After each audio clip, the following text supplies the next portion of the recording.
देखिए, मर्यादा पुरुषोत्तम भगवान श्री राम के जीवन की कहानी से आज बच्चा बच्चा वाकिफ है।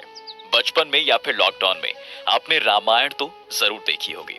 रामायण के लास्ट में हमें देखने को मिलता है कि भगवान राम जल समाधि के बाद गरुड़ पर सवार होकर बैकुंठ के लिए निकल जाते हैं। लेकिन इसके बाद अयोध्या और अयोध्या वासियों का क्या हुआ, ये किसी को पता हो या ना पता हो, लेकिन भैया अयोध्या में राम मंदिर बनकर तैयार हो चुका है, जिसका उद्घाटन 22 जनवरी 2024 को होने वाला है।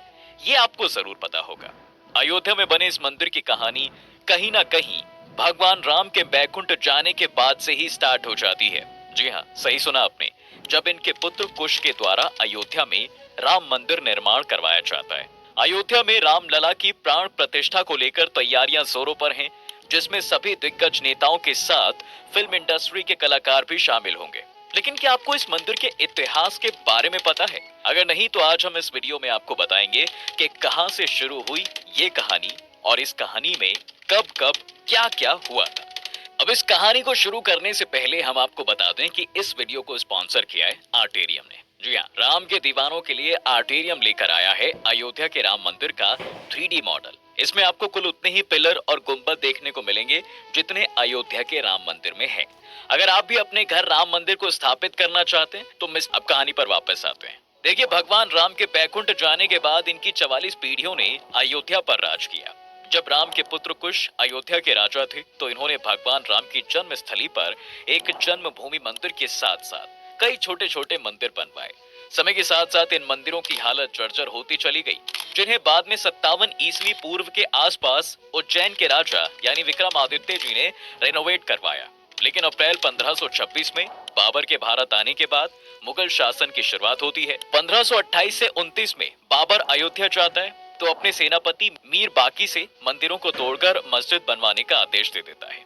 तो मीर बाकी मंदिरों को तोड़कर मस्जिद बनवा देता है और हिंदुओं के अंदर आने पर रोक लगा देता है। और फिर लगभग 190 साल बाद यानी 1717 ई में आमेर के राजा जयसिंह द्वितीय मस्जिद के बाहर जमीन देखकर आंगन में एक चबूतरा बनवाते हैं, जहां पर रामलला की मूर्ति को स्थापित किया जाता है।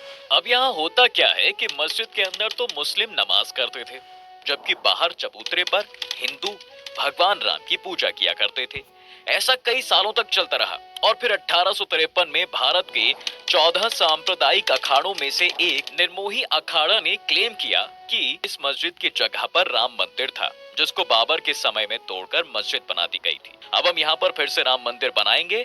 मुसलमानों के द्वारा इसका विरोध किया जाता है और फिर यहीं से हिंदू और मुसलमानों के बीच में लड़ाई शुरू हो जाती है। कई जगह पर दंगे होते हैं। इन दंगों को रोकने के लिए 1859 में ब्रिटिश सरकार चबूतरा और मस्जिद के बीच में एक फेंसिंग करवा देती है, जिससे ये मामला कुछ सालों के लिए तो सुलझ जाता है। अब होता क्या है कि 1885 में निर्माही अखाड़ा के महंत यानी रघुबर दास फैजाबाद डिस्ट्रिक्ट कोर्ट में राम चबूतरे पर छतरी बनाने के लिए अपील करते हैं, लेकिन उनकी अपील को खारिज कर दिया जाता है। अपील के खारिज होने से हिंदू कम्युनिटी में रोष की स्थिति पैदा हो जाती है और जगह जगह हिंसा शुरू हो जाती है। इस हिंसा में मस्जिद और राम चबूतरे के बीच बनी फेंसिंग के साथ साथ मस्जिद की दीवार को तोड़ दिया जाता है।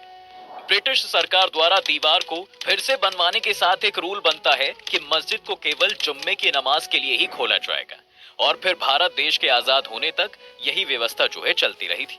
लेकिन आजादी के 2 साल बाद यानी 23 दिसंबर 1949 को सुबह होते ही हिंदू समुदाय द्वारा मस्जिद के अंदर घंटियों और शंखों की आवाज के साथ पूजा की जाती है, जिससे भीड़ एकत्र हो जाती है। हिंदुओं की भीड़ पूजा करने के लिए तो मुसलमानों की भीड़ इसका विरोध करने के लिए एकजुट हो जाती है और फिर से एक बार विद्रोह की सिचुएशन बन जाती है। अब देखिए, इतनी भीड़ में पुलिस भी कुछ नहीं कर सकती थी, तो वहां के डिस्ट्रिक्ट मजिस्ट्रेट के नायर इसकी जानकारी प्राइम मिनिस्टर ऑफिस को दे देते हैं। जब ये मामला दिल्ली पहुंचता है तो इस समय प्रधानमंत्री जवाहरलाल नेहरू थे। नेहरू जी पीएमओ ऑफिस से के नायर को एक आदेश पारित करके कहते हैं कि जबरदस्ती करके किसी चीज को हथियाना गलत है।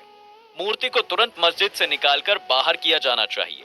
इसके जवाब में के नायर पीएम को एक लेटर लिखकर कहते हैं कि यहाँ की सिचुएशन को देखते हुए मूर्ति को किसी भी हालत में बाहर नहीं निकाला जा सकता, क्योंकि यहाँ के पुजारियों का मानना है कि बिना पूजा हवन किए मूर्ति को वहां से उठाया तो पाप लगेगा। अब पीएमओ की तरफ से के नायर के पास एक रिप्लाई आता है कि आपको जो आदेश दिया गया है उसका पालन कीजिए और मूर्ति को बाहर निकालिए। तो इस आदेश के जवाब में के नायर पीएमओ को 2 सुझाव लिखकर भेजते हैं। पहला तो ये कि यहाँ पर सिचुएशन आउट ऑफ कंट्रोल है। मस्जिद की सुरक्षा और लोगों की भीड़ को देखते हुए मस्जिद के बाहर एक जालीनुमा गेट लगाना होगा, जिससे मस्जिद को कोई नुकसान नहीं होगा और सभी लोग बाहर से दर्शन कर पाएंगे। और दूसरा ये कि इस मामले को कोर्ट को सौंप देना चाहिए, जिससे कोर्ट का मामला आने तक सब लोग शांत रहेंगे। अब इन सुझावों के साथ ही के नायर ने अपना रिजाइन भी दे दिया। इनके रेजिग्नेशन को तो स्वीकार नहीं किया गया, लेकिन पीएमओ को उनके सुझाव बहुत पसंद आए। ये मामला कोर्ट में चला जाता है और इस तरह रामलला की मूर्ति मंदिर में ही रहती है। अब भैया हिंदू पक्ष से तो निर्मोही अखाड़ा और मुस्लिम पक्ष से सुन्नी वक्फ बोर्ड दोनों के द्वारा एक केस फाइल किया जाता है, जिसमें निर्मोही अखाड़ा कहता है कि यहाँ पर शुरुआत से ही राम मंदिर था और अब तो मूर्ति भी निकल आई है, तो इसका पूरा अधिकार हमें दे दिया जाए ताकि हम यहाँ पर राम मंदिर बना सकें। वहीं सुन्नी वक्फ बोर्ड दावा करता है कि यहाँ पर शुरुआत से ही मस्जिद रही है, इसका पूरा कंट्रोल हमें मिलना चाहिए। तकरीबन 20 से 25 साल तक ये दोनों केस कोर्ट में रहते हैं। अभी तक यहाँ पर कांग्रेस पार्टी सत्ता में थी। 1980 में जनसंघ से अलग होकर बीजेपी का गठन होता है। बताया जाता है कि बीजेपी के गठन के बाद विश्व हिंदू परिषद, शिवसेना, बजरंग दल और आरएसएस जैसे सभी हिंदू दल एक्टिव हो जाते हैं और 1984 में विश्व हिंदू परिषद द्वारा एक धर्म संसद का आह्वान किया जाता है, जिसमें बीजेपी के बड़े बड़े नेता लाल कृष्ण आडवाणी, मुरली मनोहर जोशी ये लोग भी शामिल होते हैं। इस धर्म संसद में विश्व हिंदू परिषद के प्रेसिडेंट अशोक सिंघल ऐलान करते हैं कि भाई राम मंदिर बनेगा और जरूर बनेगा। अब इस मंदिर को बनाने के लिए पूरे देश से ईंटें मंगाई जाएंगी। ये बात धीरे धीरे पूरे देश में फैल जाती है। 1984 ये वही साल था जब इंदिरा गांधी की मौत हुई थी और कांग्रेस की कमान उनके पुत्र राजीव गांधी को सौंपी गई थी। अब यहाँ होता क्या है कि बीजेपी तो खुलकर राम मंदिर के सपोर्ट में बोल रही थी, जिससे सभी हिंदू बीजेपी को सपोर्ट कर रहे थे। और इसी बीच 1986 में राम मंदिर के गेट खुलवाने का एक मामला कोर्ट में आता है, तो राजीव गांधी हिंदुओं का विश्वास जीतने के लिए 1 घंटे के अंदर मंदिर के गेट खुलवा देते हैं। इस न्यूज को दूरदर्शन के माध्यम से पूरे देश में ब्रॉडकास्ट किया जाता है। इससे मुस्लिम दल कांग्रेस से नाराज हो जाते हैं और सभी मुस्लिम नेता मिलकर कांग्रेस का विरोध करने के लिए बाबरी मस्जिद एक्शन कमेटी बनाते हैं, जिसका परिणाम यह होता है कि भैया कांग्रेस 1989 का चुनाव हार जाती है।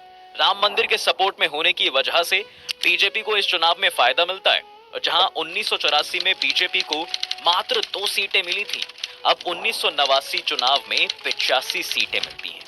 नेशनल फ्रंट के नेता वीपी सिंह बीजेपी का सपोर्ट लेकर प्राइम मिनिस्टर बनते हैं। नेशनल फ्रंट की सरकार बनने के बाद बीजेपी के नेता लाल कृष्ण आडवाणी ऐलान करते हैं कि राम मंदिर के सपोर्ट में गुजरात के सोमनाथ से लेकर उत्तर प्रदेश के अयोध्या तक पूरे 10,000 किलोमीटर तक रथ यात्रा निकाली जाएगी, जो 30 अक्टूबर को अयोध्या पहुंचेगी। अब गुजरात और राम मंदिर की चर्चा हो और नरेंद्र मोदी जी का नाम ना आए, ये तो हो ही नहीं सकता। जी हाँ, बिल्कुल, इस यात्रा में गुजरात से मोदी जी भी शामिल हुए थे। इस समय मोदी जी की उम्र महज 40 साल थी। कहा जाता है कि गुजरात में इस यात्रा के प्रबंधन में मोदी जी का अहम योगदान रहा और फिर 25 सितंबर 1990 को सोमनाथ से यात्रा स्टार्ट होती है, जिसे कई राज्यों से होते हुए अयोध्या पहुंचना था। लेकिन इस यात्रा का विरोध किया जाता है और जहां जहां से भी ये यात्रा निकलती है, वहां इस यात्रा का विरोध शुरू हो जाता है। कई राज्यों में विरोध के बाद जब 23 अक्टूबर 1990 को ये यात्रा बिहार के समस्तीपुर में पहुंची, तो बिहार के चीफ मिनिस्टर और नेशनल फ्रंट पार्टी के सपोर्टर लालू प्रसाद यादव समस्तीपुर के डीआईजी को आदेश देते हैं कि इस यात्रा को रोक दिया जाए और लाल कृष्ण आडवाणी को अरेस्ट किया जाए। होता भी कुछ ऐसा ही है कि भैया डीआईजी के द्वारा बीजेपी के कुछ नेताओं के साथ आडवाणी को गिरफ्तार कर लिया जाता है और 12 दिन तक इन्हें सिंचाई विभाग के पोस्ट ऑफिस में रखा जाता है। दरअसल यात्रा शुरू होने से पहले आडवाणी ने यह कहा था कि देखता हूं किसने माई का दूध पिया है जो मेरी रथ यात्रा रोकेगा। अब यही वजह थी कि लालू यादव ने नेहले पर दहला मारकर आडवाणी को गिरफ्तार करवाया और कहा कि मैंने माँ और भैंस दोनों का दूध पिया है। इस गिरफ्तारी का परिणाम ये होता है कि भैया जैसे ही ये खबर दिल्ली पहुंचती है, तो बीजेपी वीपी सिंह गवर्नमेंट ने अपना समर्थन वापस ले लिया और जिससे वीपी सिंह की सरकार गिर जाती है। अब रथ यात्रा के बीच में हुए दंगों से नाराज होकर 30 अक्टूबर 1990 को बड़ी संख्या में कार सेवक अयोध्या पहुंचते हैं और मस्जिद के ऊपर चढ़कर अपना झंडा लगा देते हैं, जिससे हालात और खराब हो जाते हैं। इस समय उत्तर प्रदेश में मुलायम सिंह की सरकार थी, तो इस दंगे को रोकने के लिए मुलायम सिंह कार सेवकों पर गोली चलाने का आदेश दे देते हैं। इस गोलीबारी में 5 कार सेवकों की मौत हो जाती है, जिससे अयोध्या ही नहीं बल्कि पूरे देश का माहौल एकदम ऐसा गर्म हो जाता है।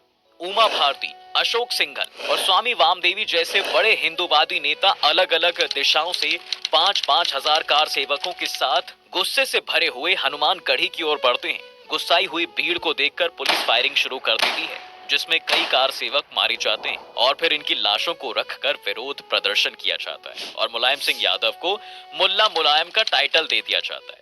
और इसी का परिणाम था कि भैया 1991 के चुनाव में मुलायम सिंह को हार का सामना करना पड़ता है और उत्तर प्रदेश में बीजेपी सरकार के मुख्यमंत्री बनते हैं कल्याण सिंह। लेकिन 1991 में राजीव गांधी की मौत होने की वजह से लोगों की सहानुभूति कांग्रेस को मिलती है, जिससे सेंटर में कांग्रेस की सरकार बनती है और प्राइम मिनिस्टर बनते हैं पीवी नरसिम्हा राव। यूपी में बीजेपी की सरकार बनने के बाद 10 जनवरी 1991 को अयोध्या के पुजारियों की सहमति से 2.77 एकड़ भूमि जन्मभूमि न्याय ट्रस्ट को दे दी जाती है। ये ट्रस्ट राम मंदिर के लिए जगह बनाने के लिए कंस्ट्रक्शन चालू कर देता है, लेकिन इसका मामला पहले से ही कोर्ट में चल रहा था, जिस वजह से कोर्ट द्वारा कंस्ट्रक्शन पर बैन लगा दिया जाता है। बैन लगने के बावजूद मंदिर बनाने के लिए 1992 में फिर से कार सेवकों का आह्वान किया जाता है। इस समय यूपी में तो बीजेपी की सरकार थी, लेकिन केंद्र में कांग्रेस की सरकार थी। केंद्र और राज्य सरकारों को यह डर था कि फिर से पहले जैसी सिचुएशन ना बन जाए।